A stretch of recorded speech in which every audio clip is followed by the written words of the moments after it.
Assalamualaikum warahmatullahi wabarakatuh. Kita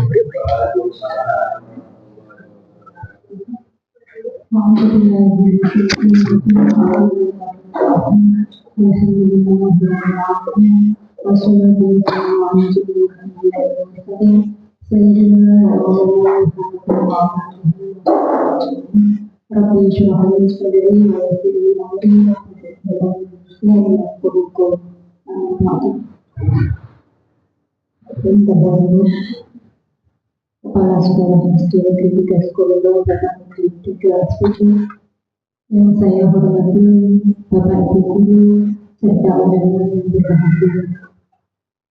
Alhamdulillah pada kesempatan kali ini kita bisa hadir di tempat yang insya Allah penuh berkahnya. Semoga nanti acara pada pagi hari ini membawa keberkahan bagi kita semua. Salawat dan salam semoga tetap terhubungkan kepada junjungan kita Nabi besar Muhammad Sallallahu Alaihi Wasallam dan kita tunggu syafaatnya nanti pada hari kiamat. Terima kasih kepada Bapak Ibu Guru dan undangan yang hadir pada hari ini.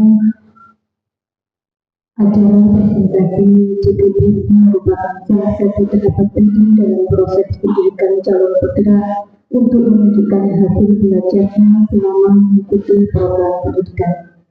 Melalui presentasi ini, CPD diharap dapat menunjukkan pemahamannya tentang materi pembelajaran, kemampuan dalam belajar dan melaksanakan pembelajaran, serta kemampuannya dalam memimpin dan mengelola kelas. Bapak Ibu Guru, saya akan membacakan rangkaian panduan acara pada pagi ini. Yang pertama, pembukaan yang sedang berlangsung, dilanjutkan dengan acara yang kedua, pembukaan dari kepala sekolah, kemudian dilanjutkan dengan presentasi dari jalur guru penggerak oleh Bapak Sugati Prayono, dan yang keempat dilanjutkan dengan penutup atau doa. Sebelum acara kali ini kita awali, sebelum acara kita buka, marilah kita awali dengan bacaan penutupan dengan harapan semoga acara pada pagi ini mendapatkan rahmat dan ridho dari Allah Subhanahu Wa Taala. Alhamdulillah. Wa syafa'atu Rasulillah sallallahu alaihi wasallam. Alhamdulillah. Alhamdulillah. Iya, kamu.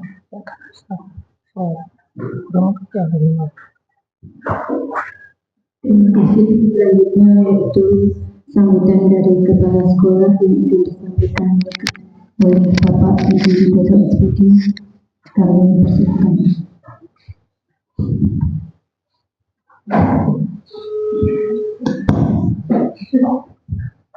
Bismillahirrahmanirrahim. Assalamualaikum warahmatullahi wabarakatuh. Waalaikumsalam warahmatullahi wabarakatuh. Bismillahirrahmanirrahim. Alhamdulillahirabbil alamin. Wassalatu wassalamu ala asyrofil anbiya'i wal mursalin sayyidina Muhammadin wa ala alihi washabihi ajmain. Amma ba'du. Saya hormati Bapak Ibu Guru SD 3 Sukolilo.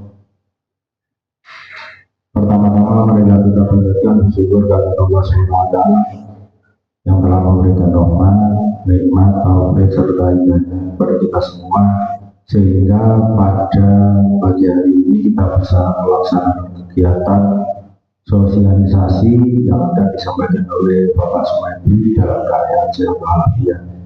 Kedua kalinya salawat serta salam semoga tetap tercurahkan kepada junjungan kita Nabi besar Muhammad Sallallahu Alaihi Wasallam. Nabi yang selalu kita sampaikan. Bapak sekalian, yang pertama saya mengucapkan selamat berproses kepada Pak Sumaidi. Monggo kegiatan hari ini dilaksanakan dengan sebaik mungkin.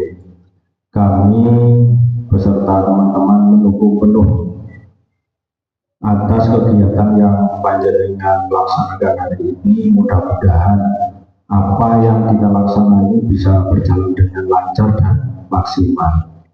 Kemudian untuk teman-teman yang masih belum maju, monggo mengikuti menyusul Pak Sumaidi agar yang pertama kita bisa berproses apa yang harus kita laksanakan, kemudian yang kedua nanti insya Allah hasilnya akan lebih baik, lebih bagus. Dan harapan kita di dalam pelaksanaan pembelajaran nanti akan berimbas, akan semakin berkualitas, akan semakin membawa anak-anak kita itu lebih baik lagi. Juga kepada Pak Sumedi, terima kasih atas kegiatannya. Saya mendukung penuh apa yang panjenengan laksanakan sekarang.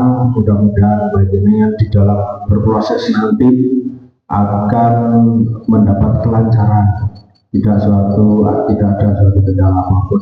Mungkin itu yang bisa saya sampaikan. Ada kurangnya mohon maaf. Assalamualaikum warahmatullahi wabarakatuh. Waalaikumsalam warahmatullahi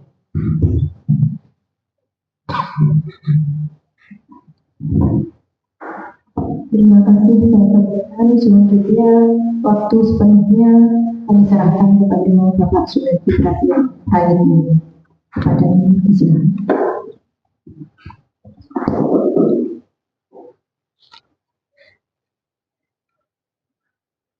Saya Pak Edi.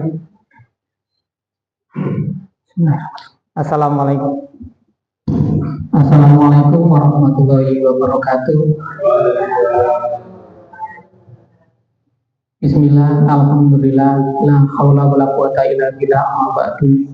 Yang terhormat Bapak Edi Widodo selaku Kepala Sekolah SD Negeri 3 Sukolilo, yang kami hormati Bapak Ibu Dewan Guru SD Negeri 3 Sukolilo dan para undangan.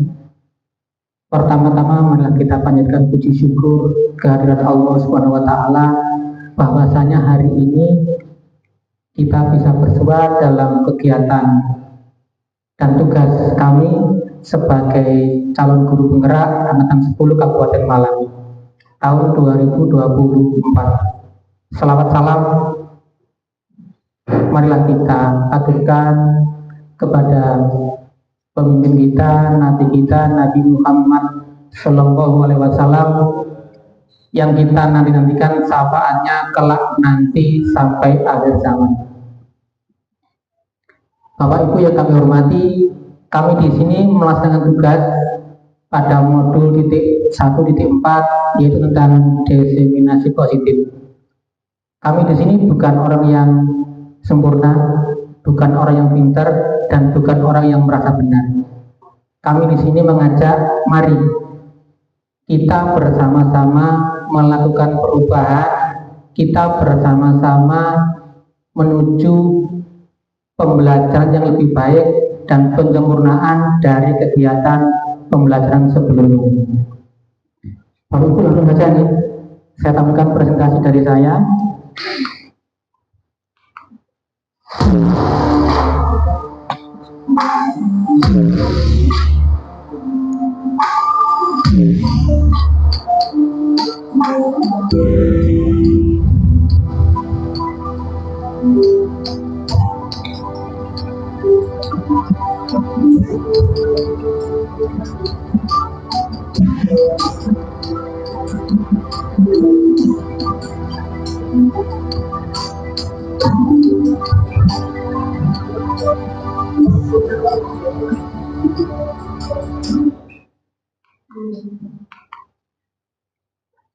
Bapak sebelum kita laksanakan presentasi, saya mempunyai kesepakatan kelas yang pertama tidak diperkenankan bermain HP saat nanti presentasi. Yang kedua, berperilaku sopan. Yang ketiga, dilarang mengobrol sendiri. Biar tugas kita cepat selesai dan semua bermakna. Yang keempat, bertanya jikalau sudah ditunjuk. Jadi kita tak boleh berebut. Yang kelima, menghargai pendapat orang lain. Ini yang kelima, yang menghargai pendapat orang lain. Dan selanjutnya, Bapak Ibu, untuk biar kita refresh, mari kita melakukan ice breaking dulu. Bapak Ibu, kami mohon berdiri dulu. Dan ini bisa dilaksanakan untuk adik-adik atau teman-teman. Silakan dengan berpasangan. Mungkin Pak Edi dengan saya akan berpasangan dari pasangan masing-masing, atau Pak Edi dengan Pak Ucok, monggo. Pak Ucok silakan maju, atau Pak Beta, oke. Oke. Pak Beta mau dengan Pak Ucok. Sudah? Nah, waktu kita kecil kan kita sering bermain switch. Nah, sekarang Bapak Ibu silakan switch menunjukkan bilangan 1 atau 10, yang kanan dan yang kiri. Kalau misalkan saya menunjukkan 5, berarti yang sepanjang menunjukkan 4, berarti dihitung. Siapa yang cepat, dia yang menang. 4 dikali 5, jawabannya berapa? Bisa dipahami? Bisa dipahami, ya? Nah, ini bisa dilakukan, kenapa? Itu, oke. Mungkin Bapak, saya kasih contoh. Silakan, oke. Kita coba 1, 2, 3. 2. Iya. Lagi contoh. Nah, berarti Pak Cok 10, saya 3, berarti 30. Ya. Sambil menyebutkan. Berarti yang menyebutkan dulu yang menang. Nah, iya berhenti. 1 kali saja. Bisa untuk penjumlahan, perkalian ataupun pengurangan. Nah, ini bisa diterapkan pada anak-anak untuk apa ya? Untuk hafalan perkalian, mempercepat daya pikir mereka. Bisa dilanjut? Ya. Monggo. Ya. 1, 2, 3. Berapa? Ya, berapa Bu? 3 apa? 0. 1. Nah, terima kasih. Nah, itu sekedar contoh ya. Nanti ini bisa dilaksanakan Bapak Ibu di kelas, dan itu anak-anak akan merasa senang tanpa mereka ditekan harus hafalan perkalian. Kalau hafalan perkalian, anak-anak akan tegang, bahkan sering tidak mau menghafalkan perkalian. Kalau itu dilakukan, insya Allah anak akan dengan senang dan rileks. Tanpa sadar, mereka kita ajak masuk ke pembelajaran kita. Bisa dipahami Pak Ibu? Terima kasih. Selanjutnya, Bapak Ibu di sini slide yang pertama yaitu filosofi pemikiran Ki Hajar Dewantara.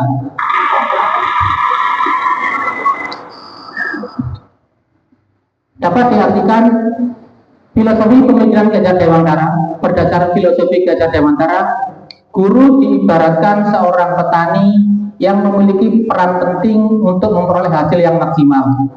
Petani memaksimalkan dan memastikan bahwa tanah tempat tumbuhnya tanaman adalah tanah yang cocok untuk ditanami, memastikan proses perawatan dilakukan sebaik-baiknya. Jadi di sini kita ini sama Ki Hajar Dewantara diibaratkan sebagai petani. Petani harus mempersiapkan lahan dulu. Setelah lahan dipersiapkan, lalu petani menanam tanaman. Di dalam tanamannya perlu adanya perawatan. Jika perawatan itu semakin baik, maka hasilnya akan semakin memuaskan. Ini kami contoh sebagai petani nanam jagung. Terus yang kedua, sekolah dapat diibaratkan sebagai lahan pertanian di mana guru bertanggung jawab untuk menciptakan lingkungan belajar yang aman, nyaman, dan mendukung perkembangan siswa. Dengan demikian, guru memiliki peran krusial dalam memelihara lingkungan yang positif agar karakter siswa dapat berkembang optimal. Misalnya melalui interaksi yang baik, sapaan yang sopan, dan penyelesaian masalah dengan bijak. Siswa akan lebih menerima dan mengasimilasi materi pembelajaran saat mereka merasa aman, nyaman di lingkungan sekitarnya. Dalam lingkungan yang demikian, pembelajaran menjadi sebuah proses di mana kesalahan diakui, diperbaiki, dan pembelajaran dapat terus berlanjut. Namun tekanan dari lingkungan yang tidak kondusif dapat menghambat proses pembelajaran. Di sini intinya di sekolah itu kita harus mengkondisikan sekolah yang kondusif, aman, nyaman bagi peserta didik tanpa adanya tekanan, sehingga peserta didik itu merasa bahagia, nyaman saat pembelajaran dan dapat menerima proses pembelajaran dengan maksimal. Yang ketiga, sebagai seorang guru, kita tugasnya adalah membuat suasana sekolah menjadi penuh cinta dan dukungan di antaranya siswa, guru, warga sekitar sekolah dan komunitas sekolah, di mana semua orang saling support, belajar dan bekerja sama. Dari kebaikan-kebaikan kecil itu lahirlah karakter-karakter hebat yang akan membentuk budaya positif yang menyenangkan. Di sini kami ambil siswa ini ya, adalah membuat suasana sekolah menjadi penuh cinta dan dukungan di antara siswa, guru, warga sekitar sekolah dan komunitas sekolah. Siswa yang pertama, yang kedua guru kita. Kita sebagai seorang guru, dalam falsafah Jawa, guru itu adalah digugu dan ditiru. Semua tingkah laku kita pasti anak akan menirukan tanpa mereka sadari. Selanjutnya itu warga sekitar sekolah, berarti masyarakat kita. Kanan kiri kita ada komite, ada paguyuban. Dan yang ketiga itu komunitas sekolah. Komunitas sekolah kami ini diambil yaitu orang yang berjualan di sekolah. Kalaupun orang yang berjualan sekolah itu bisa kita ajak bersama-sama membuat budaya positif, insya Allah tugas kita menjadi lebih ringan. Pengertian budaya positif.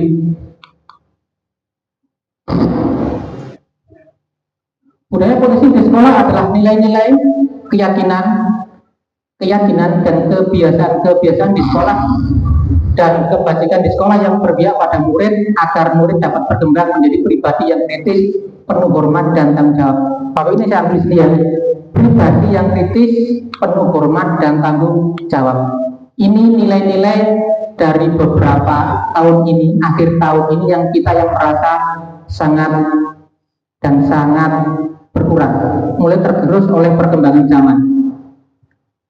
Dulu waktu kita kecil, kalau ada Pak Guru lewat, itu kita sembunyi, takut. Ataupun Pak Guru lewat, kita datang, menghampiri, kita salib. Nah sekarang, anak-anak kita pun datang, anak-anak seperti cuek, tanpa ada rasa hormat sama sekali. Jadi di sini ini, pribadi yang kritis, penuh hormat dan tanggung jawab. Tanggung jawab penting, karena setiap manusia mempunyai tanggung jawab masing-masing. Jadi kita fokuskan ini, menjadi pribadi yang kritis, penuh hormat dan tanggung jawab.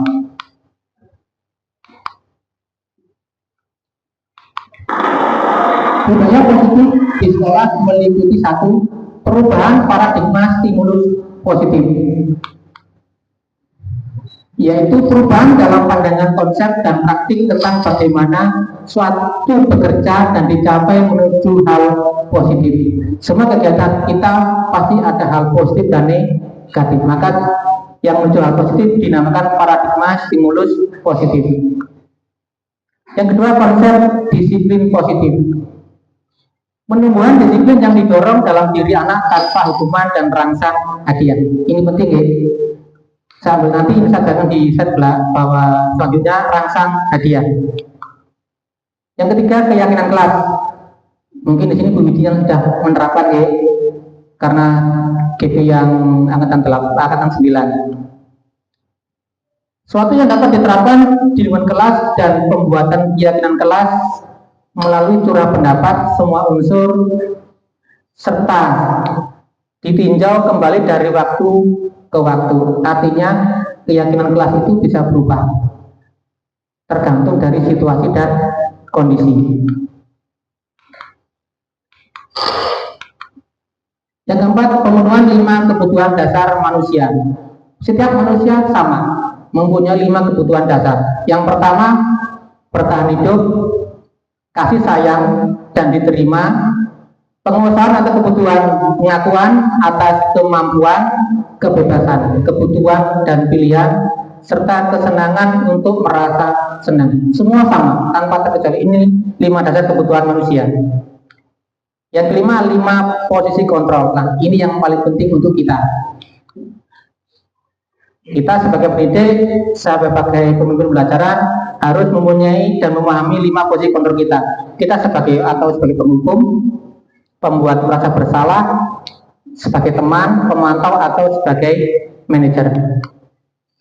Yang keenam, segitiga restitusi.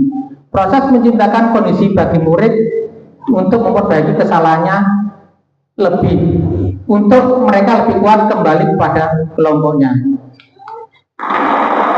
Disiplin positif dan nilai-nilai kebajikan universal.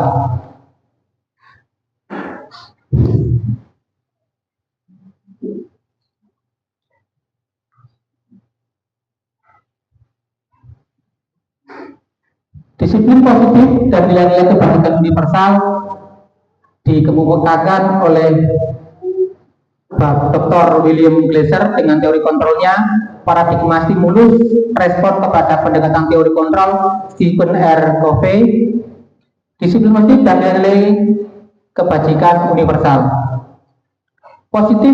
Disiplin positif dan nilai-nilai kebajikan universal. Di antaranya, 1. Nilai-nilai kebajikan adalah sifat-sifat manusia, positif manusia yang merupakan tujuan mulia yang ingin dicapai setiap individu. Yang kedua, nilai yang disepakati bersama lintas bahasa, suku, bangsa, agama maupun latar belakang. Nilai yang disepakati bersama, berarti tidak ada batasan apa beda bahasa, suku, bangsa, agama maupun latar belakang. Yang ketiga, contoh profil pelajar Pancasila sesuai dengan kurikulum Kurmer ya. Kita yang pertama beriman dan bertakwa kepada Tuhan Yang Maha Esa, yang kedua mandiri, 3 bernalar kritis, 4 berkebinaikan global, 5 bergotong royong, dan 6 kreatif.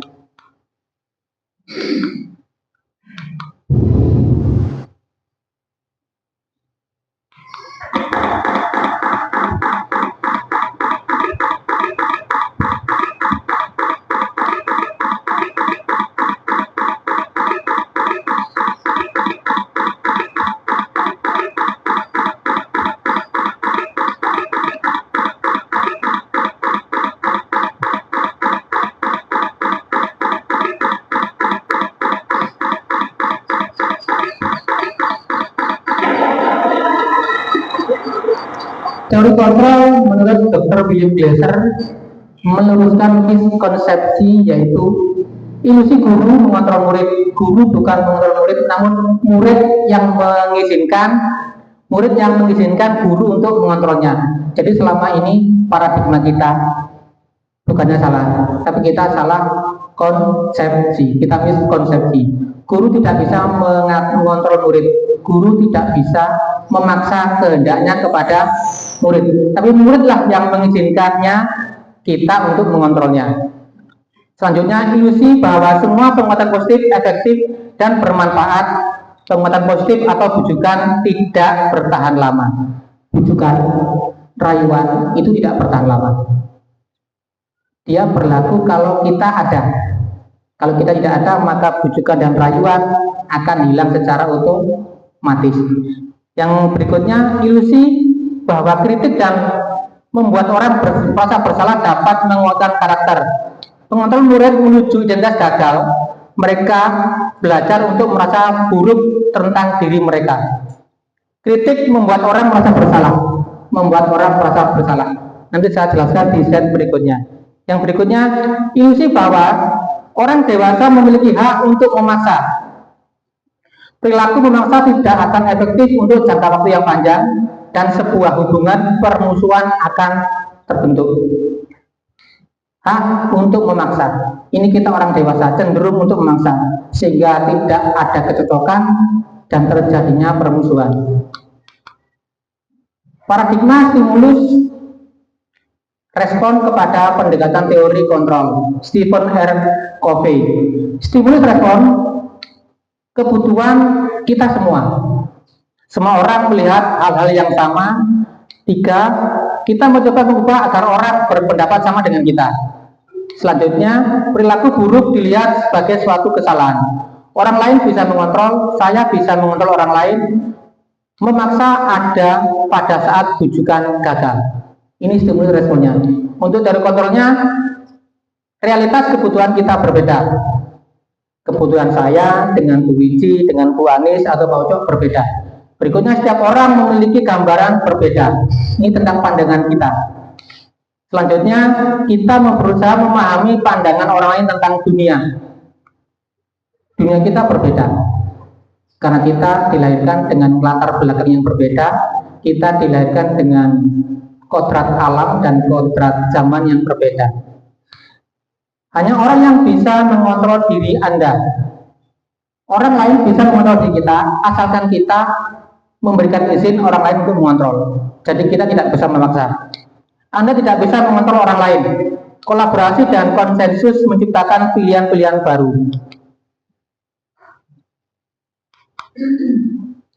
Disiplin positif dan nilai-nilai kebajikan universal. Mana disiplin positif yang dikemukakan oleh Ki Hajar Dewantara maupun oleh Dan Gosen, dan di mana kedua pakar pendidikan mengartikan disiplin sebagai bentuk kontrol diri, yaitu belajar untuk mengontrol diri agar dapat mencapai suatu tujuan mulia.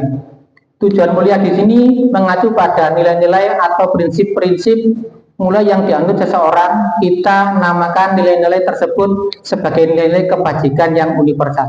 Di sini dapat dimaknai, di mana kedua pakar pendidikan tersebut mengartikan disiplin sebagai bentuk kontrol diri.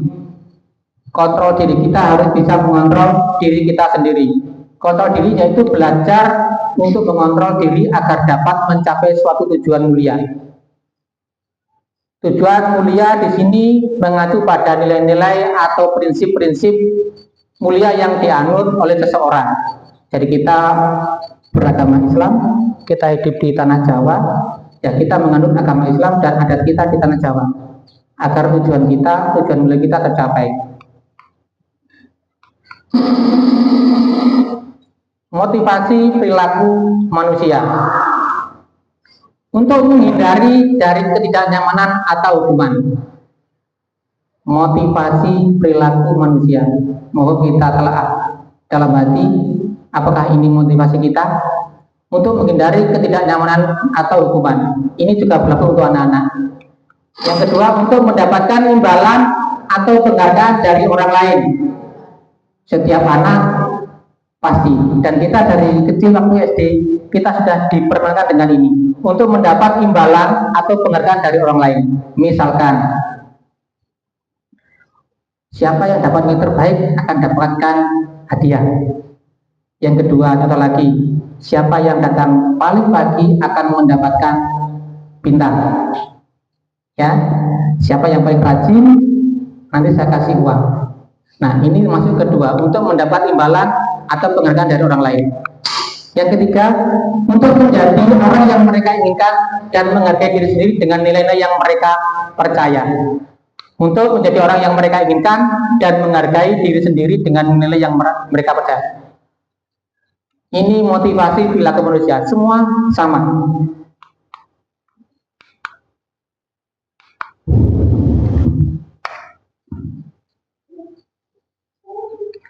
Disiplin positif dan nilai-nilai kebajikan itu dibedakan menjadi dua.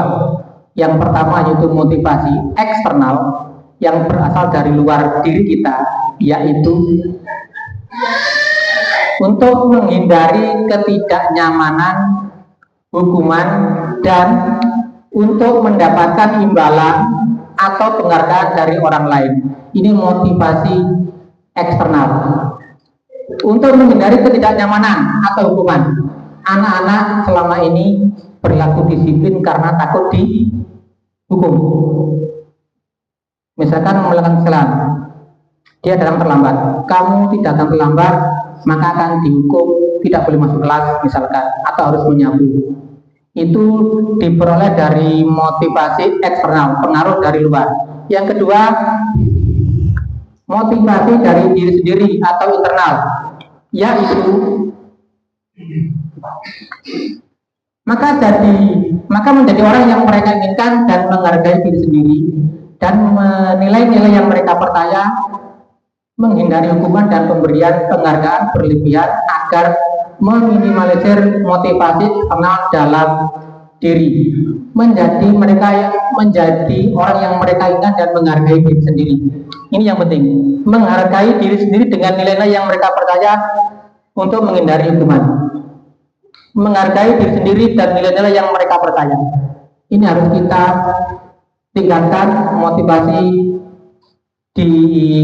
internal kita. Teori motivasi atau hukuman dan penggagalan restitusi dapat dibedakan menjadi dua, yaitu identitas gagal dan identitas sukses. Contoh di sini, identitas gagal adalah hukuman,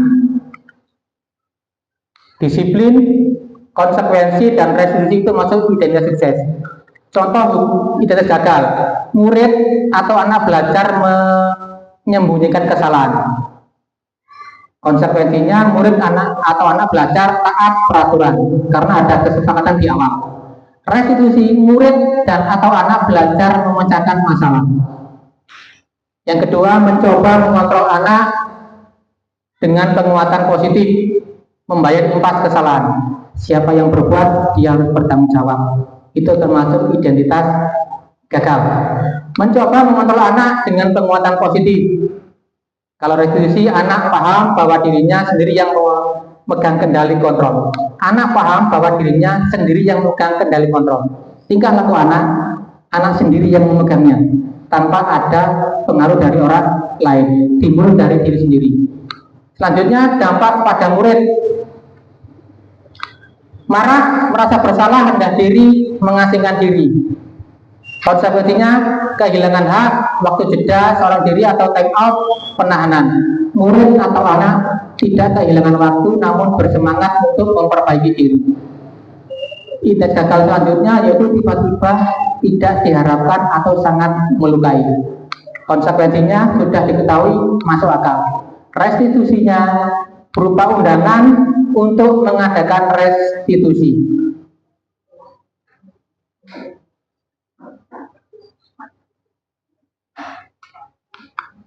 Selanjutnya, perbedaan hukuman dan konsekuensi. Bapak Ibu, ini yang sering kita miskonsepsi ya.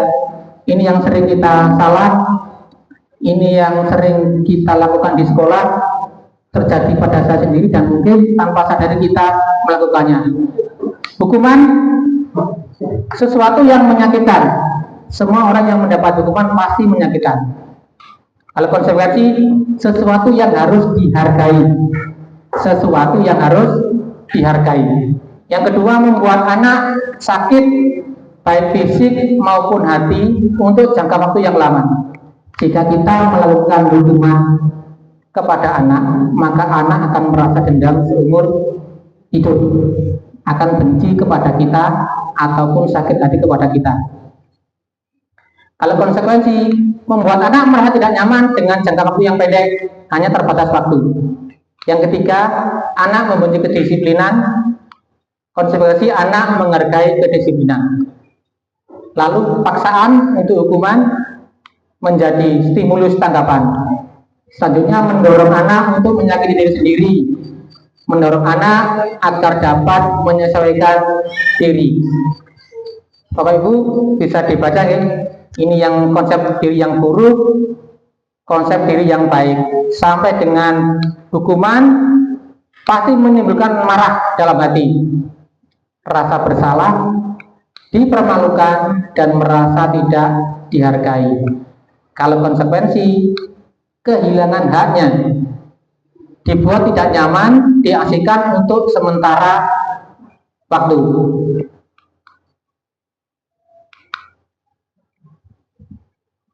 Nah, ini contoh dari tindakan guru yang merupakan dikategorikan hukuman, konsekuensi atau ini konsekuensi ya. Salah satu contohnya yaitu mencatat 100 kali di dalam buku kalimat, saya tidak akan terlambat lagi karena terlambat ke sekolah. Ini merupakan hukuman. Lari, mengelilingi lapangan basket 2 kali karena terlambat hadir di sekolah. Ini termasuk hukuman. Lalu untuk berikutnya, menggantikan kertas tugas teman yang telah dicoret-coret. Ini konsekuensi dari tindakannya. Selanjutnya, membersihkan tumpahan air di meja tulis karena tersenggol pada saat belajar. Ini contoh konsekuensi. Contoh hukuman berikutnya, murid disuruh untuk mengenakan sepatu seharian di sekolah karena tidak mengenakan sepatu. Konsekuensi yang berikutnya, lari mengelilingi lapangan basket 2 kali karena terlambat 10 menit. Ini konsekuensi karena sudah disepakati sebelumnya. 5 posisi kontrol. Bapak Ibu, monggo kita cermati selama ini kita di mana? Apa kita di posisi penghukum atau di posisinya ini ya, teman, pemantau atau manajer? Saya buat contoh di sini yang atas sendiri nih ya. Guru berbuat, motivasinya, identitas gagalnya atau kontrol dari luar, menghindari hukuman. Contohnya menghardik, menunjuk-nunjuk, menyakiti, menyindir. Kita sering melakukan ini, menghardik, menunjuk anak saat anak-anak melakukan kesalahan.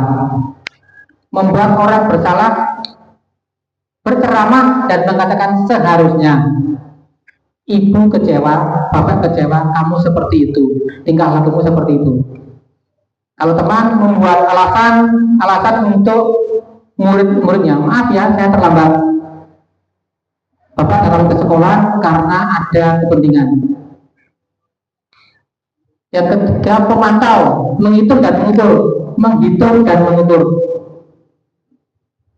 Kamu datang jam berapa? Apa yang kamu lakukan? Apa hasil yang kamu perbuat? Kalau posisi manajer, mengajukan pertanyaan stimulus biar anak itu merasa mengetahui kekurangannya.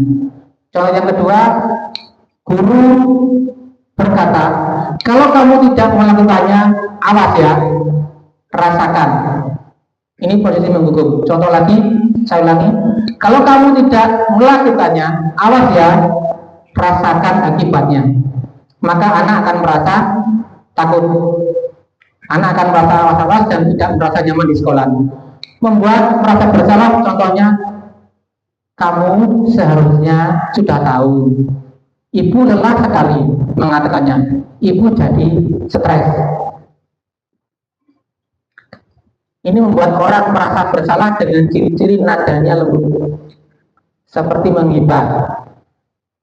Menurut teman, contohnya, ayolah, lakukan demi ibu. Masa kamu tidak mau? Ingat, tidak, ibu pernah membantu kamu. Jadi, sebagai teman. Yang berikutnya, kalau memantau setiap kegiatan, mesti dia bilang, apa peraturannya? Jadi kita sebagai memantau anak-anak. Berikutnya, sebagai manajer, apa yang kita yakini, apa yang kita bisa kau kerjakan untuk memperbaiki masalah ini. Contoh yang berikutnya, hasil memberontak, menyalahkan orang lain, berbohong. Kalau di posisi seperti ini, setiap anak kalau melakukan kesalahan, dia pasti akan sering seperti ini. Pemberontak, menyalahkan orang lain, dan berbohong. Hampir terjadi di lembaga kita tiap hari posisi seperti ini. Membuat orang bersalah, menyembunyikan atau menyangkal dan berbohong. Sebagai teman, ketergantungan. Jadi tiap anak itu mesti tergantung sama orang lain. Kalau bahasa sekarang bisa dikatakan geng. Di sekolah, di lembaga saya, di sini, di lembaga mungkin sama. Tiap anak mesti punya geng. Ada yang paling ditakuti dan paling dihargai. Pemantau menyesuaikan diri bila diawasi. Nah ini juga kita sering di sini. Oke, kita menyesuaikan diri bila diawasi. Mereka akan menyesuaikan diri bila diawasi. Contoh waktu di musola. Kalau kita ada, anak-anak akan tertib. Tapi bila kita tidak ada, anak-anak akan maunya sendiri. Ini posisi kita sebagai pemantau. Sebagai manajer, kita menguatkan diri mereka. Kita memberikan pemahaman agar mereka itu berdisiplin, bertingkah laku yang baik tanpa dan bila kita tidak hadir. Yang ini. Model berikutnya yaitu kaitan dengan dunia yang berkualitas. Sebagai penghukum, murid murid meletakkan guru di luar dunia berkualitas. Mereka akan cuek dengan kita. Ada guru, tidak ada guru, itu tidak ada pengaruhnya. Oke. Ada guru dan tidak ada guru, mereka cuek, tidak ada pengaruhnya. Kalau membuat orang merasa bersalah, murid meletakkan guru di dalam dunia berkualitas. Guru adalah orang yang ditiru.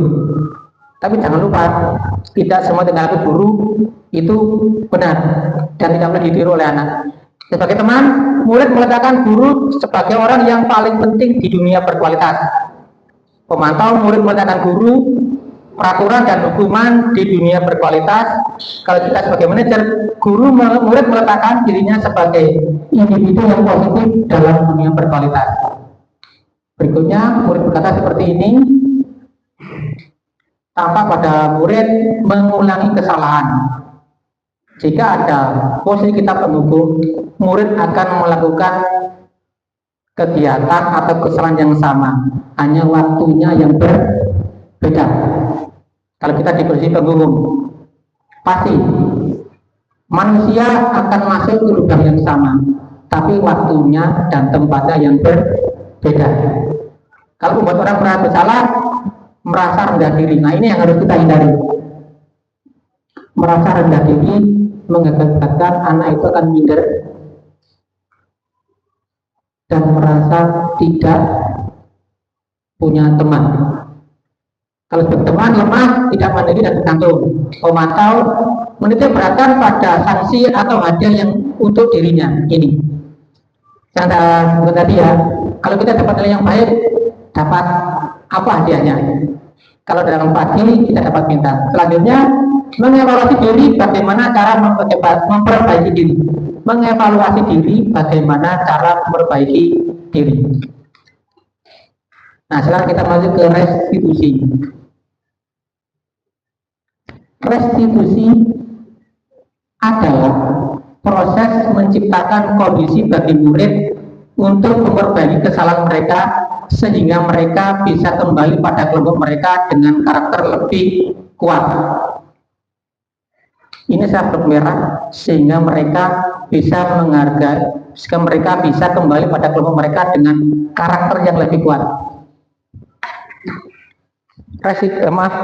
Restitusi di sini proses menciptakan kondisi bagi murid untuk memperbaiki kesalahan mereka.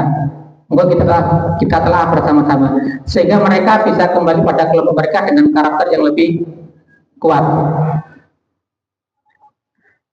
Restitusi juga merupakan proses kolaboratif yang mengajarkan murid untuk mencari solusi masalah mereka dan membantu murid berpikir tentang seperti apa yang mereka inginkan dalam kurung tujuan mulia dan bagaimana mereka harus memperlakukan orang lain. Ini pendapat dari Gosen tahun 2004. Ada warna blok merah 2 dan blok warna biru. Sehingga mereka bisa kembali pada kelompok mereka dan berkarakter lebih kuat. Restitusi menyadarkan pada diri mereka jika mereka melakukan kesalahan, mereka tidak takut untuk memperbaikinya dan mereka bisa kembali ke kelompoknya dengan karakter yang lebih kuat dan lebih baik. Di sini juga kolaboratif yang mengajarkan murid untuk mencari solusi mereka dan membantu murid berpikir tentang seperti apa yang mereka inginkan. Jadi di sini restitusi itu mengajak kita sebagai guru mengajak anak-anak itu mengakui kesalahannya tanpa paksaan, menyadarkan kesalahan anak-anak itu tanpa paksaan, dan mereka mencari solusinya permasalahan yang mereka hadapi. Ada 9 ciri-ciri restitusi yang baik. Ada 9 ciri-ciri restitusi yang baik.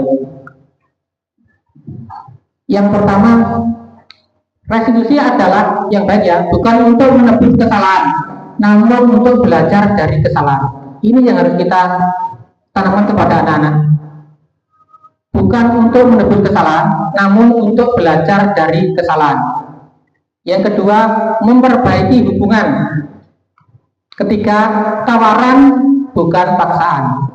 Kita menawarkan anak untuk mengakui kesalahan dan tidak takut untuk memperbaikinya tanpa paksaan. Yang kelima, restitusi untuk melihat ke dalam diri. Restitusi untuk melihat dalam diri, yaitu kita telah diri kita selama ini, apa yang kita lakukan, benar tidak apa yang kita lakukan. Untuk anak juga sama, harus kita tanamkan seperti ini agar tercipta situasi dan kondisi yang nyaman, aman, dan anak akan merasa bahagia belajar di kelas. Yang kelima, restitusi untuk mencari kebutuhan dasar yang mendasari tindakan. Restitusi untuk mencari kebutuhan dasar yang mendasari tindakan. Setiap anak berbuat kesalahan pasti mempunyai tujuan. Setiap anak melakukan sesuatu pasti mempunyai tujuan. Saya ambil contoh di sini. Jika anak itu terlambat ke sekolah, anak rajin, tiap hari itu rajin ke sekolah, tiba-tiba dia merasa malas datang ke sekolah, kita tidak boleh langsung menghukumnya. Kamu datang, push up atau lari, tidak boleh. Kita ajak dia ngobrol bersama-sama dalam badan yang santai, kita pancing, kita rangsang dia untuk ini tadi, mencari dasar tindakan yang mereka lakukan. Kita harus tahu, tidak boleh langsung menghukumnya. Yang berikutnya, restitusi diri adalah cara yang paling baik. Restitusi diri adalah cara yang paling baik. Restitusi ini kenapa dinamakan cara yang baik? Kita tidak menimbulkan rasa takut kepada anak-anak. Kita tidak menimbulkan rasa dendam kepada anak-anak. Anak-anak akan merasa bahagia mengetahui apa tindakannya dan akibat dari tindakannya. Yang ketujuh, restitusi fokus pada karakter bukan pada tindakan. Nah, di sini yang penting ya. Yang nomor 7 ini sesuai dengan profil pelajar Pancasila kita. Fokus pada karakter bukan pada tindakan. Kalau tindakan itu kehukuman atau konsekuensi. Ya, begitu ya kunci ya. Lebih jauh seperti itu. Nomor 8, fokus pada solusi. Jadi yang nomor 8 yang baik yaitu fokus pada solusi. Restitusi itu mencari solusi dari semua tindakan, dari semua apa yang mereka lakukan. Yang 9, restitusi mengembalikan murid yang berbuat salah pada kelompoknya. Restitusi mengembalikan murid yang berbuat salah pada kelompoknya. Kalau anak-anak kita melakukan perbuatan yang salah tanpa kita restitusi atau mencarikan solusi pemecahannya, anak-anak akan berbuat yang sama dan akan memperbaiki akan menularkan penyakit yang sama. Contohnya, kemarin terjadi di kelas saya, dia itu waktu hari raya rambutnya disemir. Padahal menurut agama kita kurang baik, sudah dilarang, dan dia beralasan, Pak, ini mau liburan. Dan pada waktu liburan tanpa kita kontrol, dia rambutnya disemir. Dan pada waktu masuk pun masih kondisi semir. Akhirnya teman-teman yang lain ikut menyemir rambutnya. Ini. Dengan kejadian itu, maka anak tersebut harus kita restitusi. Kita carikan solusinya. Kenapa teman berbuat seperti itu? Apa alasannya? Dan efek dari kegiatan anak tersebut pasti berpengaruh kepada anak yang lain. Selanjutnya, keyakinan kelas. Pengertian keyakinan kelas yaitu keyakinan kelas berbeda dengan peraturan kelas. Ini Bu ya, keyakinan kelas berbeda dengan peraturan kelas. Peraturan kelas dapat dibuat oleh guru saja. Peraturan kelas dibuat oleh guru saja. Sedangkan keyakinan kelas dibuat bersama dengan murid. Seseorang yang akan lebih tergerak dan bersemangat untuk menjalankan keyakinannya daripada hanya sekedar mengikuti serangkaian peraturan tertulis tanpa makna. Murid-murid pun demikian. Ini pengertian keyakinan kelas. Keyakinan kelas berbeda dengan peraturan kelas. Peraturan kelas itu hanya guru yang membuat, kita saja yang membuat. Kalau keyakinan kelas ada curah pendapat antara guru dan siswanya. Langkah-langkahnya yaitu satu, menanyakan tentang kelas impian kepada anak-anak. Pasti anak-anak mempunyai harapan, mempunyai keinginan ingin jadi seperti apa. Kelas saya ingin bagaimana, biar saya belajarnya lebih nyaman, biar saya belajarnya lebih mudah menerima materi. Yang kedua, mempersilakan anak-anak untuk bersuara pendapat mengenai peraturan yang perlu disepakati agar terwujud kelas impian yang mereka idamkan. Nah, di sini anak-anak harus dan kita memfasilitasi setiap anak mempunyai hak untuk mencurahkan pendapatnya. Ingin jadi seperti kelas apa yang saya inginkan. Setelah dicurah pendapat, lalu mengubah peraturan-peraturan menjadi kalimat yang lebih positif, mencarikan peraturan-peraturan menjadi nilai kebajikan atau keyakinan kelas. Di anak-anak telah mencurahkan pendapat, maka kita kelompokkan, kita sempurnakan kalimatnya menjadi nilai-nilai kebajikan atau keyakinan kelas. Berdiskusi mengenai gambaran perilaku yang mencerminkan keyakinan kelas. Dari kita anak masuk, tingkah lakunya sampai pembelajaran dan sampai pulang. Setelah terwujud, maka menandatangani keyakinan kelas sebagai tanda setuju untuk diterapkan di kelas. Lalu diletakkan di dinding kelas yang mudah dilihat semua pada kelas dan meninjau ulang kegiatan kelas dari waktu ke waktu. Ini yang saya buat tadi. Kenapa diletakkan di dinding kelas? Biar anak-anak setiap hari mudah mengingat. Karena keyakinan kelas itu lebih baik daripada peraturan kelas. Kalau peraturan, mereka akan mudah melanggar. Karena tadi motivasi eksternal. Kalau keyakinan kelas ini lebih ke motivasi internal dari diri sendiri, kesadarannya. Kalau saya melakukan kesalahan, pasti merugikan orang lain, pasti akan menimbulkan kelas yang tidak nyaman atau bahagia. Pasti itu Pak Guru dan guru akan kecewa atau marah. Mereka akan sadar dengan tingkah lakunya mereka sendiri. Ini kawan-kawan kemarin pembuat keyakinan kelas.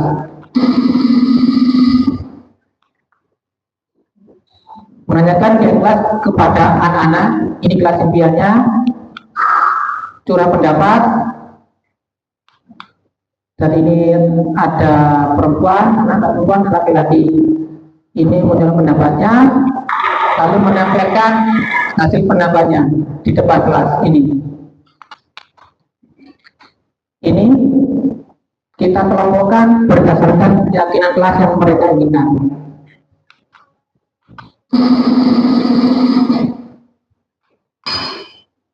Setelah semuanya tercapai, baru kita melakukan penandatanganan keyakinan kelas. Biar semua sama-sama saling menyadari, semua sama-sama bisa melaksanakan apa yang sudah disepakati. Ini kami ambil contoh hanya beberapa siswa saja.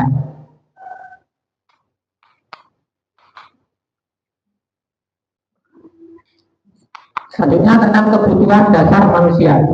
Ini yang saya sebut tadi di awal. Setiap manusia semua sama, mempunyai 5 dasar kebutuhan. Yang pertama, bertahan hidup. Yang kedua, penguasaan. Yang ketiga, kasih sayang dan rasa diterima. Yang keempat, kesenangan. Yang kelima, kebebasan.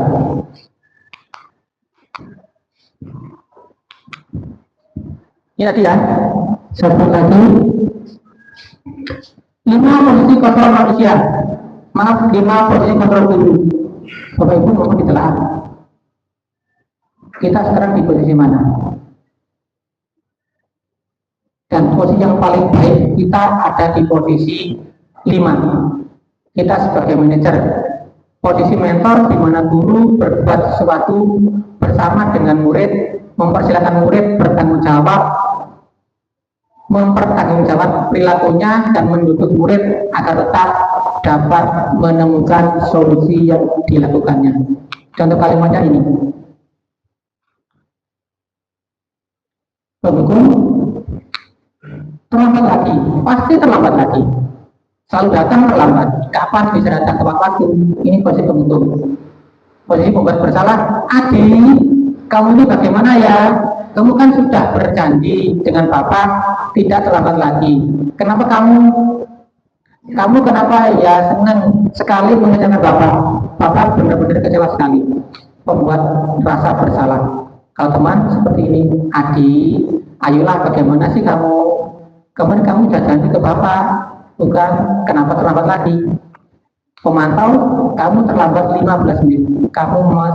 Kamu sudah mengerti konsekuensi yang harus dilakukan bila terlambat. Ini posisi memantau. Kalau sebagai manajer, kamu terlambat. Kira-kira bagaimana kamu akan memperbaiki masalah ini?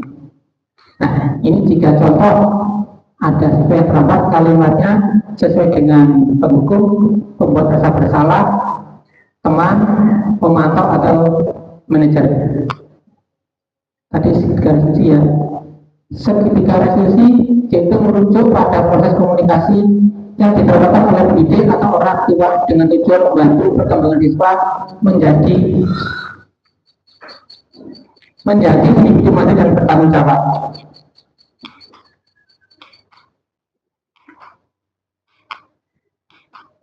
Nah ini segitiga restitusi. Terdapat segitiga restitusi. Yang pertama, menstabilkan identitas. Dua, memvalidasi tindakan yang salah. Tiga, menanyakan keyakinan kelas. Menstabilkan identitas. Bagian dasar dari segitiga bertujuan untuk mengubah identitas anak dari anak yang gagal karena melakukan kesalahan menjadi orang yang sukses. Yang kedua, validasi tindakan yang salah. Tujuannya agar kita memahami kebutuhan siswa.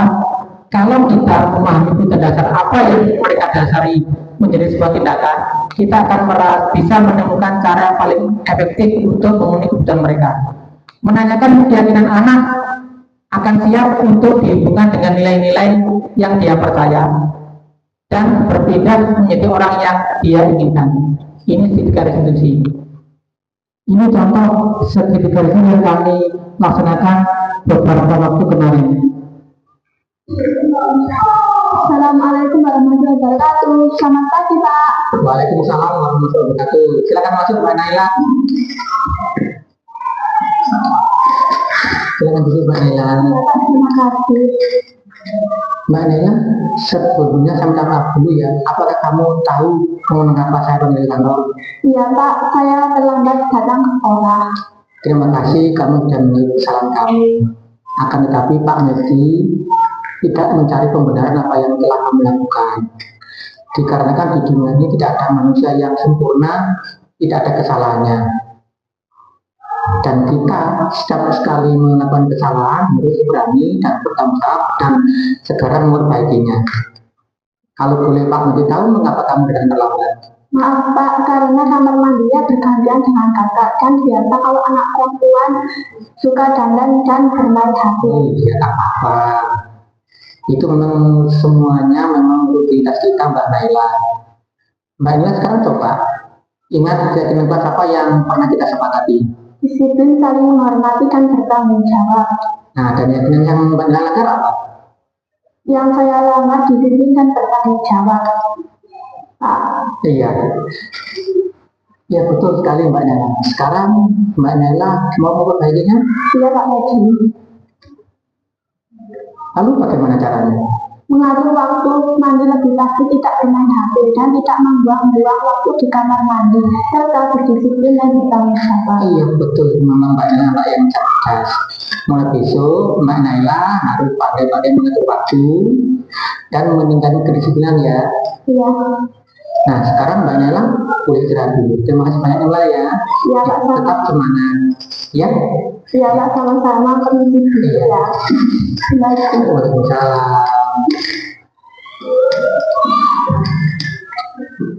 Ini Bapak Ibu, ini contoh kasus dalam penyelesaian segitiga restitusi. Nah ini hasilnya. Assalamualaikum warahmatullahi wabarakatuh. Saya Naila Adriani Suasna. Saya mengaku dan bahagia mendapat perhatian atas apa yang saya lakukan karena tidak mendapat dukungan atas konsekuensi tindakan saya lakukan. Serta saya tidak takut dan memberikan diri kepada diri dan saya berikan akan melaksanakan keyakinan dan kesepakatan buat masa menjadi jawab. Wassalamualaikum warahmatullahi wabarakatuh. Selanjutnya, ini yang tidak saya tampilkan keselamatan anak ya. Assalamualaikum warahmatullahi wabarakatuh. Saya Flora kelas 6. Saya merasa senang dan bahagia mendapat solusi permasalahan yang terjadi dengan menemukan sendiri solusi atas keyakinan yang saya sepakati bersama. Saya berusaha dengan keras dan berjanji akan melaksanakan keyakinan dan kesepakatan kelas dengan penuh tanggung jawab. Wassalamualaikum warahmatullahi wabarakatuh.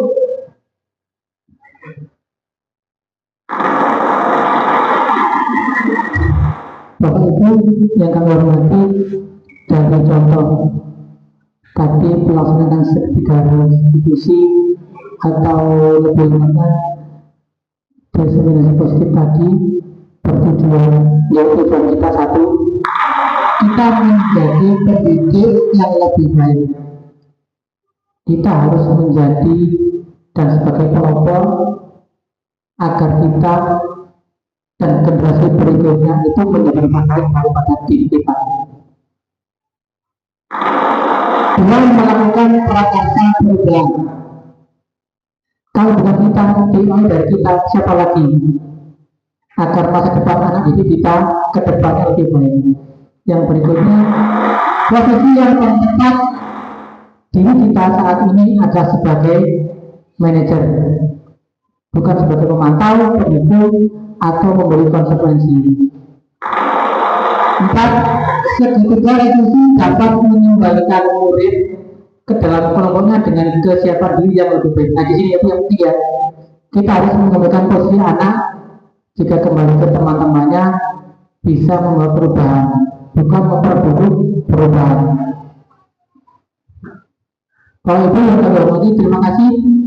Ini dari prototipe kami.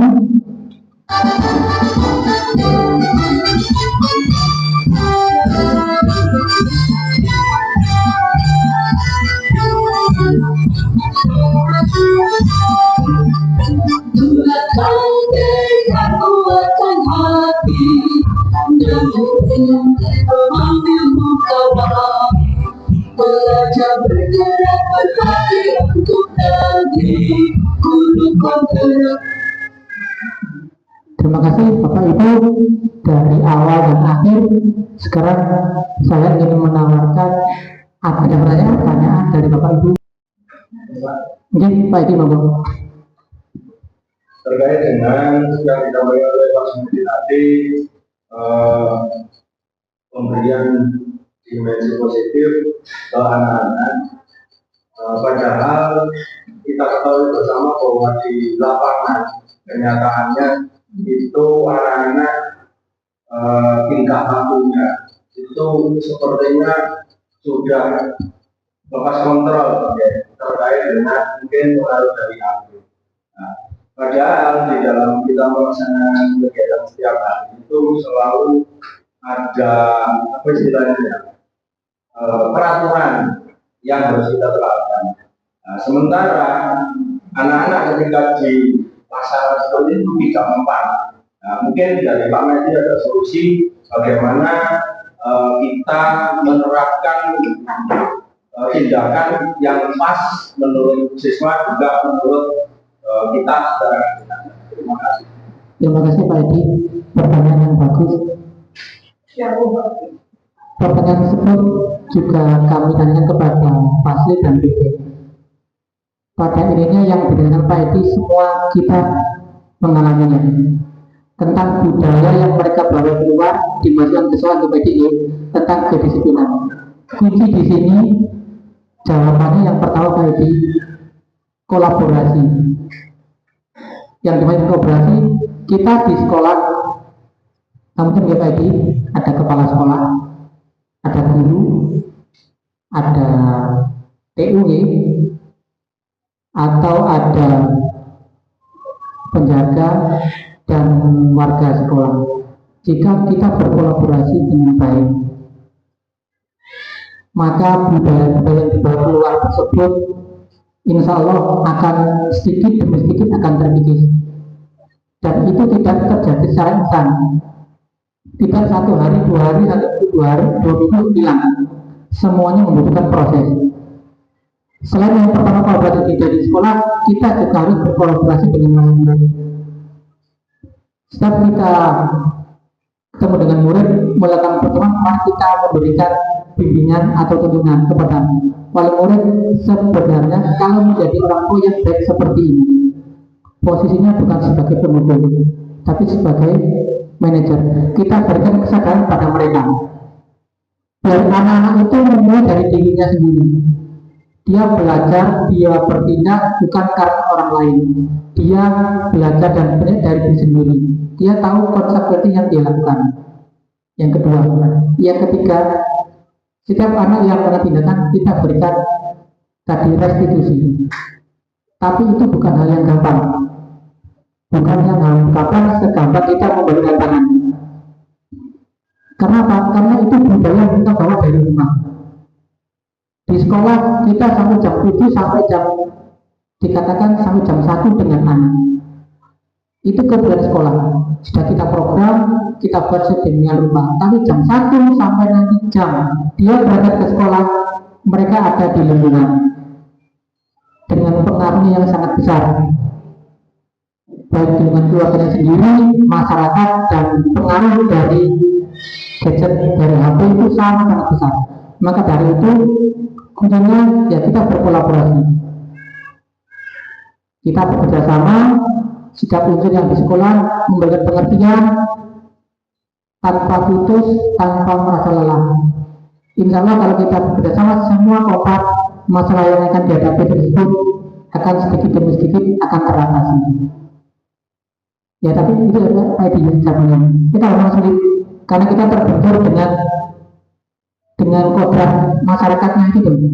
Kita terbentur dengan kebiasaan masyarakatnya. Maaf, tidak sesuai dengan harapan kita. Tapi kita sebagai pendidik harus tanpa lelah dan putus asa kita memberikan tindakan yang lebih baik. Begitu Pak Edi jawabannya. Terima kasih Pak Edi. Untuk yang lain, monggo. Tidak ada? Oke, kalau tidak ada, untuk acara selanjutnya kami kembalikan kepada pembawa acara. Monggo Bu Anies. Sebelum proses ke sini, kami di sini sebagai pemberi yang memberikan tadi ya, mohon maaf bila ada berkata atau tingkah laku yang kurang berkenan. Assalamualaikum warahmatullahi wabarakatuh. Demikian tadi presentasi dari CKP Angkatan 10 yang telah disampaikan oleh Pak Sumedi. Semoga dapat membawa kemanfaatan bagi kita dan lembaga kita untuk mewujudkan perubahan. Sebelum acara ini saya tutup, izinkan saya berpantun. CKP telah selesai presentasi, berbagi ilmu dan inspirasi. Terima kasih atas perhatiannya. Semoga ilmu bermanfaat dan berguna. Sampai jumpa di lain kesempatan. Salam CKP, maju dan berprestasi. Terima kasih atas perhatian. Mohon maaf atas kehilafan. Akhiran, wassalamualaikum warahmatullahi wabarakatuh.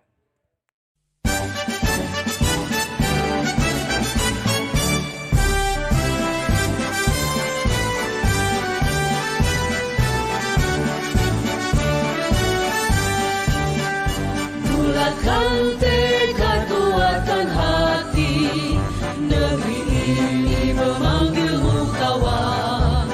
Belajar bergerak berbagi untuk negeri, guru penggerak majukan pendidikan. Guru penggerak menghamba pada murid, kreatif rancang pembelajaran. Hargai potensi, tingkatkan prestasi, lahirkan profil